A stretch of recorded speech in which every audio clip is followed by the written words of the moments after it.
ഞാൻ 20 ലക്ഷം അദ്ദേഹത്തോട് ചോദിച്ചത് സത്യമാണ്. പക്ഷെ പുള്ളി എനിക്ക് 20 ലക്ഷം രൂപ തന്നിട്ടില്ല. പുള്ളി ഒരു 10 ലക്ഷം രൂപ ആദ്യം തന്നു, പിന്നെ ഒരു മാസം കഴിഞ്ഞപ്പോൾ ഒരു 4 ലക്ഷം തന്നു. ആ രണ്ടാമത്തെ ദിവസം 4 ലക്ഷം രൂപ പുള്ളിക്ക് തിരിച്ചു കൊടുത്തു. അത് കഴിഞ്ഞ് പല പ്രാവശ്യമായിട്ട് ഒരു 3 ലക്ഷം ഞാൻ പുള്ളിക്ക് തിരിച്ചു കൊടുത്തു.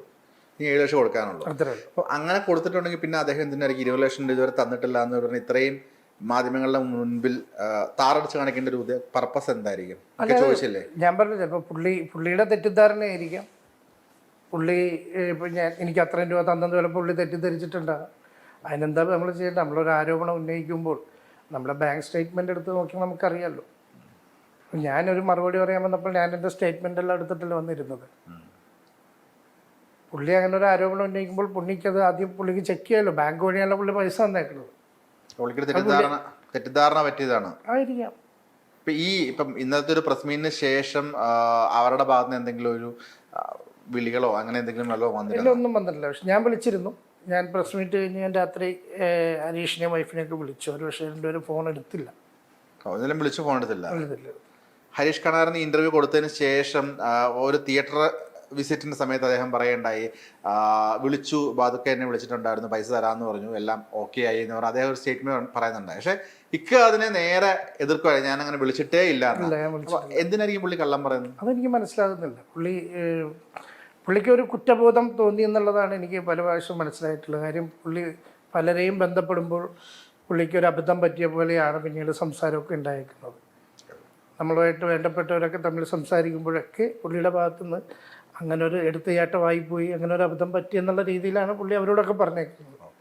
പുള്ളി പറഞ്ഞ സ്റ്റേറ്റ്മെന്റ് ഉണ്ട്, ധർമ്മജനം ഇതുപോലെ കടം കൊടുത്ത് പെട്ട് നിൽക്കുകയാണെന്നുള്ളത്. അപ്പം എൻ്റെ തന്നെ ഇന്റർവ്യൂവിൽ ഞാൻ ധർമ്മജൻ ചേട്ടൻ്റെ അടുത്ത് ചോദിച്ചിട്ടുണ്ടായിരുന്നു, ഒരാളൊക്കെ കണ്ടിട്ടുണ്ടോ എന്നറിയില്ല, ഇങ്ങനെ ഒരു കടം കൊടുക്കുന്നതിനെ ബന്ധപ്പെട്ടിട്ട് ചോദിച്ചപ്പം ധർമ്മചേട്ടൻ പറഞ്ഞത്, ഞാൻ കടം കൊടുത്ത് ഞാൻ നോക്കിക്കോളാം, അപ്പം ഇങ്ങനെ ഒരു ഇഷ്യൂ ഉണ്ടാവരുത്, ഇപ്പം ഹരീഷ് കണാറിനെയും നിർമ്മലിനെയും എൻ്റെ വീട്ടിൽ വിളിച്ചു വരുത്തി ഞാൻ ഇവിടെ ഇരുന്ന് സംസാരിച്ച് നമുക്ക് പറയാം, നമുക്ക് ബാദുഷയുടെ സംസാരിക്കാം, നമുക്ക് സംസാരിച്ച് തീർക്കാൻ പറഞ്ഞ് സോൾവ് ആക്കി വിട്ടതാണ് അവരെ.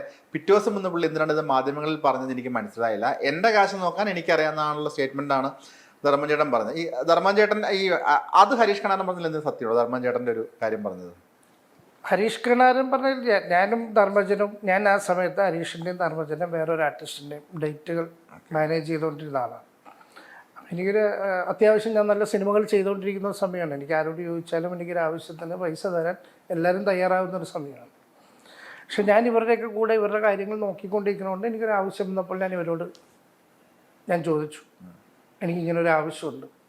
ധർമ്മജനും മറ്റേ നടനും എന്നോട് പറഞ്ഞത്, മറ്റേ നടൻ എന്നോട് പറഞ്ഞത് പൈസ ഞാൻ തിരിച്ചു തരാമെന്ന് പറഞ്ഞപ്പോൾ അതൊക്കെ അത് എനിക്ക് തിരിച്ചു തരണം. അത് ഞാൻ പറയുന്നില്ല. ഞാൻ മാനേജ് ചെയ്തിരുന്ന നടനെന്ന് എല്ലാവർക്കും അറിയാമല്ലോ. ഞാൻ അദ്ദേഹത്തിനോട് തിരിച്ചു തരാമെന്ന് പറഞ്ഞപ്പോൾ അദ്ദേഹം എന്നോട് പറഞ്ഞത്, ഞാൻ തിരിച്ചു വേണ്ട അതൊക്കെ ഇത്രയും നാളായിട്ട് ഞങ്ങൾക്ക് വേണ്ടി പണിയെടുക്കുന്നതല്ലേ, അത് ബാധക്കയുടെ ഒരു നല്ല ആവശ്യത്തിന് വേണ്ടിയാണല്ലോ, അത് നിങ്ങളത് വെച്ചോളൂ എന്നാണ് അദ്ദേഹം പറഞ്ഞത്. ധർമ്മജനം ഏകദേശം അതുപോലെയൊക്കെ തന്നെയാണ് പറഞ്ഞത്. ധർമ്മജൻ പറഞ്ഞത്, എനിക്കിപ്പോൾ ഒന്നും ആവശ്യമില്ല, ഏതെങ്കിലും കാലത്ത് ആവശ്യം വരുമ്പോൾ അന്ന് ഞാൻ ചോദിക്കുമ്പോൾ ഇക്കടയിലുണ്ടെങ്കിൽ തരിക, ഇല്ലെങ്കിൽ എനിക്ക് കുഴപ്പമില്ല എന്നാണ് ധർമ്മജൻ അങ്ങനെ പറഞ്ഞത്. ഓക്കെ, ഇപ്പം ഈ പ്രസ് മീറ്റിൽ പറഞ്ഞൊരു മാറ്ററുണ്ട്, ഈ ഇത്രയും നാൾ ഡേറ്റ് നോക്കിയിട്ട് ഒരു പോലും എനിക്ക് പ്രതിഫലം തന്നില്ല എന്നുള്ളത്.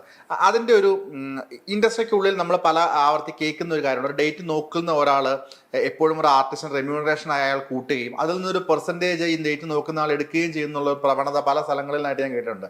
അങ്ങനെ ഡേറ്റ് നോക്കുന്ന ഓൾമോസ്റ്റ് അല്ല. അപ്പം അങ്ങനെ ഒരു പ്രതിഫലം കിട്ടിയിട്ടില്ല? ഇല്ല, അത് മലയാളത്തിൽ ഇങ്ങനെ ഇല്ല. അതൊക്കെ മറ്റേ തമിഴ് തെലുങ്ക് ഭാഷകളിലേക്കാണ് അങ്ങനെ ഒരു സ്ട്രാറ്റജി ഉള്ളത്. ഒരു ആർട്ടിസ്റ്റിൻ്റെ ശമ്പളത്തിൻ്റെ 10% അയാൾക്കുള്ളതാണെന്നുള്ള ഒരു രീതി അവിടേക്കുണ്ട്. ഇവിടെ അങ്ങനത്തെ പരിപാടിയൊന്നുമില്ല. അപ്പം പിന്നെ എന്തിനാണ് ഫ്രീ ആയിട്ട് ഡേറ്റ് നോക്കേണ്ട? ഫ്രീ ആയിട്ടില്ല, പുള്ളി ഇങ്ങോട്ട് ആവശ്യപ്പെട്ടിട്ടാണ്. അപ്പം ഞാൻ മറ്റവരൊക്കെ നോക്കുന്ന പുള്ളിക്ക് അറിയാം. പുള്ളി ഇങ്ങോട്ട് വന്ന് ആവശ്യപ്പെട്ടാണ്, അതൊക്കെ എൻ്റെ കാര്യം കൂടി നോക്കൂ എന്ന് ചോദിച്ചപ്പോൾ ഞാൻ നോക്കിക്കോളാം എന്ന് പറഞ്ഞു. അപ്പം നമ്മളൊരു ജോലി ചെയ്യുമ്പോൾ സ്വാഭാവികമായിട്ട് അതിന് തിരിച്ചൊരു പ്രതിഫലം പ്രതീക്ഷിക്കാൻ പറയില്ല ശരിക്കും. അപ്പം അങ്ങനെ ആ ഒരു സൗഹൃദ സമയത്ത് നമുക്കത് പറയാൻ ഒരിക്കലും പറ്റില്ലല്ലോ. പിന്നെ അവരറിഞ്ഞ് ചെയ്യേണ്ടത് അവരുടെ ഉത്തരവാദിത്വം. അപ്പം ഞാനിപ്പോൾ എൻ്റെ കൂടെ എനിക്കിവിടെ ഒരുപാട് പേര് വർക്ക് ചെയ്യുന്നുണ്ട്. ഞാൻ അവർക്ക് ശമ്പളം കൊടുത്തില്ലെങ്കിൽ എങ്ങനെ ഉണ്ടാവും? നമ്മൾ കൊടുക്കേണ്ട പണി എടുത്തിട്ടുണ്ടെങ്കിൽ അയാൾക്ക് കൃത്യമായിട്ട് ശമ്പളം കൊടുക്കേണ്ടത് നമ്മുടെ മര്യാദയില്ലേ. ഇന്നലെ വിളിച്ചിട്ടും ഹരീഷ് കണാറും അദ്ദേഹത്തിന്റെ ഭാര്യയും ഫോൺ എടുത്തില്ല എന്ന് പറഞ്ഞു. ഇതിനു മുൻപും വിളിച്ചിട്ട് ഞാൻ അന്ന് ഈ പുള്ളി ആദ്യമായിട്ട് ഈ പ്രസ്താവന ഇറക്കിയെന്ന് രാത്രി ഞാൻ ബന്ധപ്പെട്ടത്. എന്നിട്ട് അന്നും അദ്ദേഹം എടുത്തില്ലായിരുന്നു. പിന്നെ ഇന്നലെ ഞാനിതെല്ലാം എൻ്റെ വിഷമങ്ങളെല്ലാം പറഞ്ഞു കഴിഞ്ഞപ്പോൾ എനിക്ക് അദ്ദേഹത്തെ വിളിക്കണമെന്ന് തോന്നി. അതുകൊണ്ട് ഞാൻ വിളിച്ചു. അദ്ദേഹം എടുത്തില്ല. ഓക്കെ.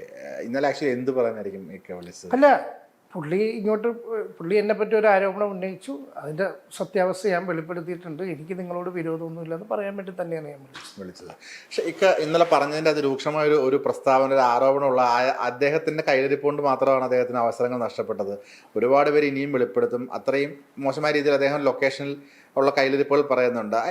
എന്തായിരിക്കും ഒരു പക്ഷെ നമ്മളൊരു ആരോപണം ഉന്നയിക്കുമ്പോൾ അതിന് കൃത്യമായിട്ടുള്ള ഒരു തെളിവ് വേണ്ടേ? ഞാൻ ഇന്നലെ 1-2 കാര്യങ്ങൾ പറഞ്ഞല്ലോ. അതിനകത്ത് ഞാൻ 1-2 കാര്യങ്ങൾ പറഞ്ഞു. പിന്നെ കൃത്യമായിട്ട് ഹരീഷിന് അത് അറിയാം. ഹരീഷ് എവിടെയൊക്കെ എന്തെല്ലാം ചെയ്തിട്ടുണ്ടെന്നുള്ള ഹരീഷിന് കൃത്യമായിട്ട് അറിയാം. അദ്ദേഹത്തിന് വെച്ച് പടമെടുത്ത പല പ്രൊഡ്യൂസേഴ്സിനും പല ഡയറക്ടേഴ്സിനും ഇത് അറിയാവുന്ന കാര്യങ്ങൾ തന്നെയാണ് ചെയ്തിട്ടുള്ളത്. കൃത്യമായിട്ട് പുള്ളിക്കറിയാം. പുള്ളി ഏതൊക്കെ സെറ്റിൽ എന്തൊക്കെ ചെയ്തിട്ടുണ്ടെന്ന് കൃത്യമായിട്ട് പുള്ളിക്കറിയാം. ഞാൻ 1-2 ചെറിയ ഉദാഹരണങ്ങൾ മാത്രം ഇന്നലെ ഞാൻ പറഞ്ഞിട്ടുണ്ട്. അതുകൊണ്ട് കൊണ്ടായിരിക്കും അദ്ദേഹത്തിന് സ്വാഭാവികമായി സിനിമകൾ കുറഞ്ഞായിരിക്കുമോ മാനേജ് ചെയ്യാൻ? മൊത്തത്തിൽ സിനിമ എല്ലാവർക്കും ഒന്ന് കുറഞ്ഞായിരുന്നു. അതിന് ഒരു പുതിയ കാലഘട്ടത്തിനനുസരിച്ച് പുതിയ ആർട്ടിസ്റ്റുകൾ ഇങ്ങനെ വന്നുകൊണ്ടിരിക്കുകയാണ്. ന്യൂ ജനറേഷൻ വരുമ്പോൾ അതനുസരിച്ചുള്ള ആർട്ടിസ്റ്റുകൾ വന്നുകൊണ്ടിരിക്കുകയാണ്. സ്വാഭാവികമായിട്ടും പഴയ ആൾക്കാരുടെ ഇതങ്ങോട്ട് താഴത്തോട്ട് കയറിയത് താഴത്തോട്ട് പോകുന്നത് ഇൻഡസ്ട്രിയിൽ പതിവാണ്.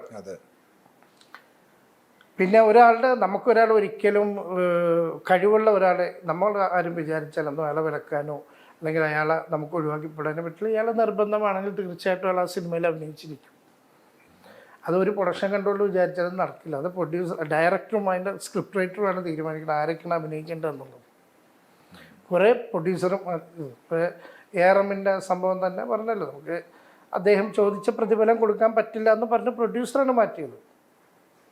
അതിലൊന്നും എനിക്ക് യാതൊരു ഇതുമില്ല. ഞാൻ അദ്ദേഹത്തിന് വിളിക്കുകയും ഡേറ്റ് കൊടുക്കുകയും ഇത്രയും ശമ്പളമുള്ളൂ എന്ന് പറയുകയും അപ്പോൾ ആ ശമ്പളം പോലെ എനിക്ക് ഇത്രയെങ്കിലും വേണമെന്ന് തന്നെ അവരോട് ആവശ്യപ്പെടുകയും അത് ഞാൻ പ്രൊഡ്യൂസറോട് പറയും ഒന്ന് ആളെ മാറ്റിയിട്ട് വേറെ ആളെ വെച്ചോന്ന് അവർ തീരുമാനിക്കുകയായിരുന്നു.